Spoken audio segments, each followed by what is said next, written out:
உறுப்பினர்களுக்கு வணக்கம். நண்பர்களே, கடந்த 4-5 நாளா ஒரு விஷயம் காட்டுத்தீ போல பரவிட்டு பெரிய லெவலில் பரபரப்பாக பேசப்படுது. அது என்னது? நம்ம கம்பெனி பேரில் கேஸ் போட்டாங்களாமா. அவ்வளோதான், மைதி கம்பெனி க்ளோஸ். இதுக்கப்புறம் எல்லாத்தையும் அரெஸ்ட் பண்ணி வச்சுட்டாங்க, எல்லாரும் டோட்டலாக உள்ள ஜெயிலுக்கு போயாச்சு, இன்னும் மிச்சம் மீதி எல்லாம் ஜெயிலுக்கு போகிறான்னு சொல்லி போட்டு அப்படியே நம்ம நிறுவனத்துக்கு எதிராக பேசுறவங்கள கொண்டாடிட்டு இருக்கான், அப்படியே பரப்பிட்டு இருக்கான். இதுதான் சந்தர்ப்பம் சொல்லிட்டு வாய்க்கு வந்ததெல்லாம் பேசுகிற சுச்சுவேஷன். சும்மா வெறுவாய் மல்லவனுக்கு அவள் கிடைச்சா சும்மா இருப்பானா? இப்படி பலவிதமான கூத்துகள் நடந்துகிட்டு இருக்கு. இதில் மைதிரி கம்பெனி இருக்குமா இருக்காதா, பேவுட் கொடுக்குமா கொடுக்காதான்னு சொல்லி எவனாச்சும் வெளியே பேசுகிறான்னா அவன் பேசிட்டு போட்டுங்க. ஆனால் உறுப்பினர் உங்களுக்கு ஆஸ் எ எம்டி நான் சொல்கிற அசூரன்ஸ், நம்ம கம்பெனியை யாரும் ஆற்றவும் முடியாது, அசைக்கவும் முடியாது. ஏன் தெரியுமா?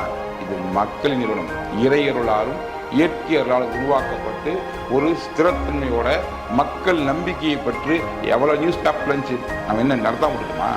டிவியில் வந்துச்சு நடத்தாம விட்டுமா? பேர் கொடுக்காம விட்டோமா? எத்தனை பேர் யூடியூப்லையும் ஃபேஸ்புக்லையும் கருத்து போட்டுக்கிறான், தாண்டி தான் பிஸ்னஸ் போயிட்டு இருக்கோம். ஸோ இது மாற பல தடைகளை உடைத்து சரித்திரம் படித்த அனுபவமும் அதனுடைய உதாரணமும் நமக்கு முன்னால் நிறைய இருக்குது. ஸோ இதுவும் அதுபோல் கடந்து போகிற விஷயம்தான். என்ன அப்படின்னா, ஒரு வழக்கு நம்ம மேலே பதிவு பண்ணியிருக்காங்க. இது சார்ந்த அத்தனை விஷயங்களையுமே நான் அடுத்தடுத்த வீடியோவில் நானே பேச போகிறேன்.